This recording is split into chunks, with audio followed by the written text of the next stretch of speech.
Welcome back, ladies and gentlemen, tankers of Blitz Universe, to the channel. I hope you've had a wonderful Christmas time with your friends and loved ones. I sure had. We had two very pleasant days, one with the family and the family-in-law as well. Some great food over there, kids enjoyed themselves, so yeah, happy days all around. And as we head towards 2019, we're kicking off American Week. Now let me explain that first, because this is Best Blitz replays, but with a slight twist. I'm gonna do themed replays one whole week, and I plan to do that occasionally during the year. I'm not gonna do 1 week now and then the next week get another one sorted. The videos will be a little bit shorter, just 3 games instead of the usual 4. That allows me to put some more videos out and get more replays sorted, and it also allows me to get the replays done in terms of themes and hopefully be able to feature more of your replays and more players on the channel, more subscribers. Because that's my aim. This is not about the massive games, it's about regular guys playing as well. We're watching die_189 here in the Chaffee, the tier 6 Chaffee, currently in update 5.6. It was a tier 5 obviously, but after the big changes in 5.5 it became a tier 6 tank, and it still is. And you can see he's doing the business. He's just a regular guy playing. It's not a massive super unicum here, but he's going to have a cracking game as that Stuka also decides to fly by. You can't really hit that one, it's just a prop actually. But you can see his team is losing the flank at C. They've captured A, which is good, but they are losing the flank at C massively. And die_189 is just pumping the shots in here, and it makes a wise decision to go away, get a few shots in on this, what is an 88? Yes, there it is. Thank you very much. He's going to shoot him up the arse as well, or more, well, into the back. It's not really up the arse. Maybe even into the neck.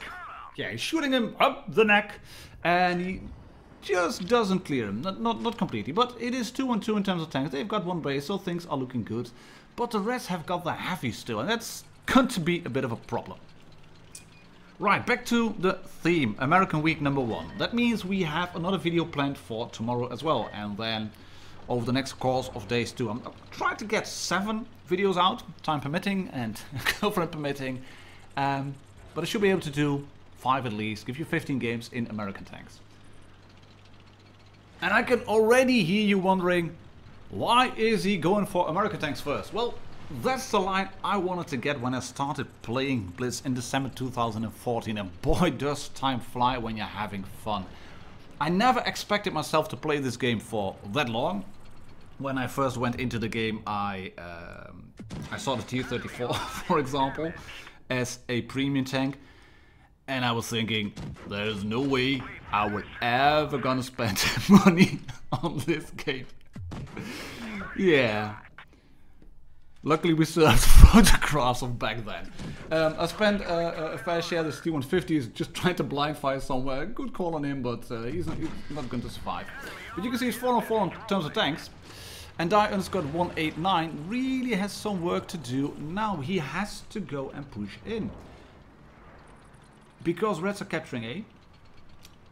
They are down in terms of tanks. I'm not quite sure what the health is of his remaining tanks. Yeah, the Hellcat is calling for help, so he is probably going down as well. Well, are those tanks in the water actually? Let's take a quick look. Well, hello. Oh yeah, that's the Hellcat, that's the Kuro, and that's the KV. And the Kuro is going down. He's going down in the river, and into the river he drowned, something like that. And there's going to be a miss shot, I think, on the back of... Yeah, there. Oh, that's lucky. The Kuro has drowned. Welcome to Blitz. Welcome to Blitz. There are so many different strategies weaving into the fabrics of the game. You really have to watch replays to understand what people are doing, because from time to time they are trying to do really good. This is just great gameplay, as you can see. You can't really grasp what the people are thinking here, but they are doing good. They are running around, and that Kuro was still there, and the KV2 is probably still in there as well. What's he gonna do? Yeah, you can see he's looking towards the B cap. He's not looking towards the Chaffee at all, because this is obviously the best game, the best way to play a KV2. And die_189 manages to take him off. But Reds have still got the A-cap. He can make it across the water without drowning. That's thanks to the good horsepower on the Chaffee. And then there's a guy in the chat as well who's laughing his ass off because of the KV2 drowning. Mate, I do not think you did that intentional to get the Kuro in there and then the KV2 as well to set up into a trap. I think you just decided to go down and then pray for the better that they would push in, and they did. So all in all, good call for that. 3k damage and, in the meantime for die_189 in the Chaffee. And this is shaping up to be a good game, even if they had lost all 3 bases in the course of the match. And as long as his teammate doesn't die and he doesn't die, they should be okay. He misses that shot, full open bloom, tries to fire on the move, is thinking about the Remco. Is he going to do it? No, he's not going to do it. He is getting rammed from the Cromwell itself, and the Cromwell is now at 181, one shot into the back, yes, 15, there we go. This is going to be a lovely game. 4 kills, can he get the 5th one as well? Jump down, jump down, jump down, and ram him for 1000, and let's say a total supremacy, 1000 victory points and all 3 bases captured. Great game, buddy, sent into you. Die_189 from the F5ME clan. 1144 base XP. Thank you very much for allowing me to use your replay on the channel. If you want to have your replays featured, send them to me through Discord, Facebook, social pages, email. The lot is available. Links are in the description below. And we're gonna stay with Americans, of course, but we're gonna move up it here. We're gonna see 0_code in the M6A2E1, the tier 7 mutant heavy tank, that M6 hull with a big turret on top and quite a good gun on it as well. And when I went to check for the statistics on this account, because yeah, I promised you I wouldn't keep featuring all the super unicorns, I did notice that 0_code had a very, very high win rate. Purple win rate in the 70s, but a very low battle count as well. And there was a thingy about it that he had played a few of the tier 1 and tier 2 tanks quite a while ago, I think maybe even over a year ago. And he only started playing this account recently again. So yeah, I'm not quite sure whether it's a reroll or that you have been playing other games as well, maybe played console or PC or on a friend's account, etc. But still, this is a cracking game.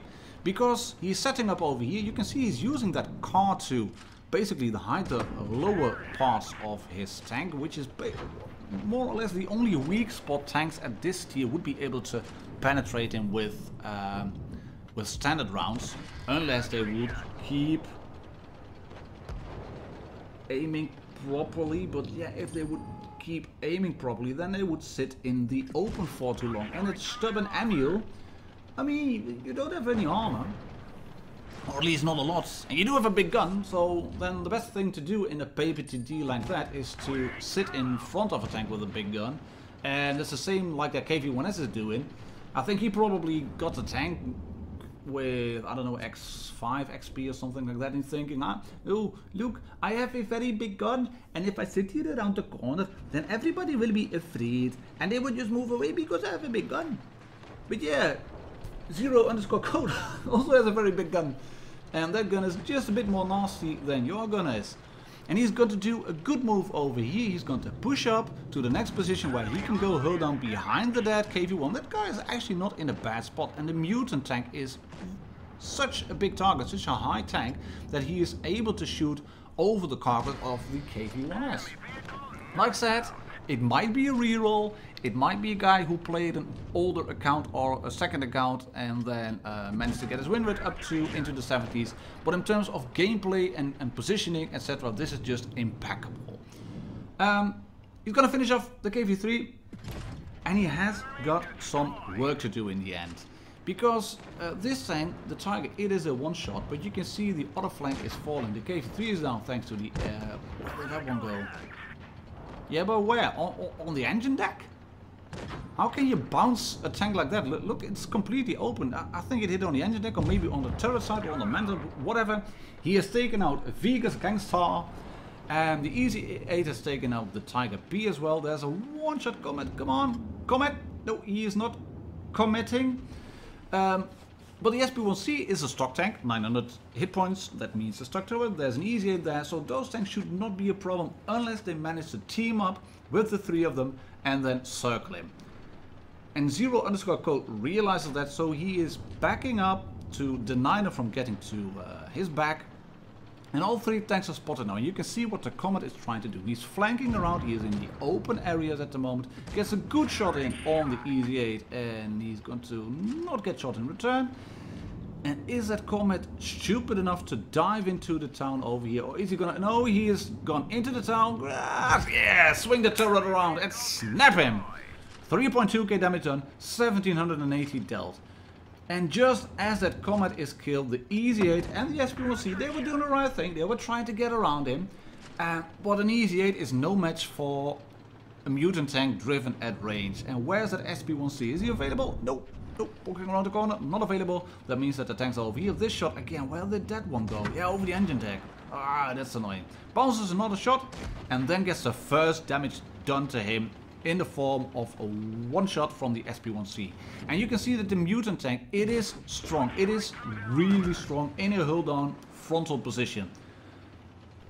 But the hull of the tank is easily penetrated by tanks at the same tier or at a bottom tier, because it's basically just an M6 hull.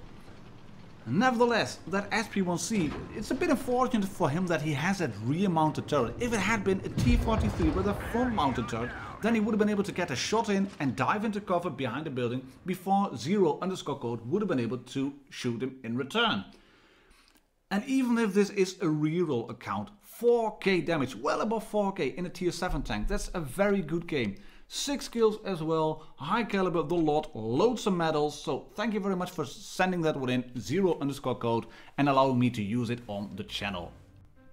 And for the last game of today, we're going to see King Robert 24 in the T-34, and I'm not quite sure if I agree with his choice of camouflage here. I think this looks like a T-34 has had a bath in bleach and then some rashes occurred as well, that pink little stuff around there. And I know the T-34 has a legendary camouflage available, the Falcon version, but that just doesn't look good. Maybe call me old-fashioned, but yeah. Leave your thoughts in the comments below if you think the T-34 needs a different type of legendary camouflage, maybe similar to the T-26E4. But I digress. Let's focus on King Robert, because he's getting this great shot in here on the T-34-1. And he does get shot in return, but he's going into an epic hull down position over here. You can hide the tank and you can side scrape off the rocks to deny the Reds from shooting you, as long as they are near the entrance of the map of the hill. But you are vulnerable from the left, and that's exactly what is going to happen. King Robert is going to get shot in the left side of his tank, and it's going to damage his turret, which is annoying because you don't have the greatest in terms of turret rotation. But I think he is locking down the movement of his tank and the hull as well, because you can see when he turns the hull, the turret moves with it fairly quickly, and he's wiggling around, bouncing shots like a boss, already up to 1.2k. And as long as he can hold this position, his team should be alright. Look at this, double tap on the AMX 5100 and bounce 310 in return as well. Great stuff there by King Robert, and great help from Gato Gamer in the Tankenstein. Shout out to you, mate, you helped there massively. And the Tiger is annoying, he is going to get another shot in on Robert, but look at that trade. 191 taken, 378 dealt. And Robert is at 68 hit points left, but that Tiger is at 641, and 68 is precariously low. It's not something that you want to have, basically. And I'm surprised he's not repairing his turret yet. Maybe he's thinking, right, I can handle this. Look at this move. He's parking himself up over there and making the Tiger say, come on, buddy, shoot me. Come on, shoot me. Come on, shoot me. Gotcha now. Oh, that move. Shoot me, baby. I am a one-shot. I got 68 health left. And the Tiger takes the bait. He takes the bait, he gets shot by the Tankenstein. Then he's thinking, I have to move, the Tankenstein is rolling in.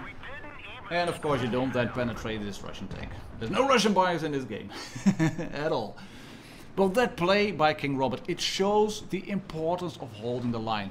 And a tank like a T-29 A T32, talk about American Week actually, T28 ACC Independence over there.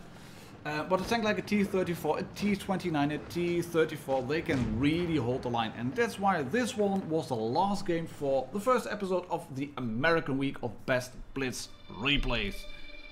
Thank you for sending those videos in. Thank you for the people who have already sent in videos. I've got some more lined up and I will be grabbing footage for German Week, Russian Week, American Week, British Week, etc. as well. So keep sending in those replays. It might take some time for them to pop up on the channel because I might be saving them for future weeks of Best Blitz replays. But again, thank you very much for watching. Subscribe if you haven't already and I'll catch you all on the next one. Cheers and happy tanking!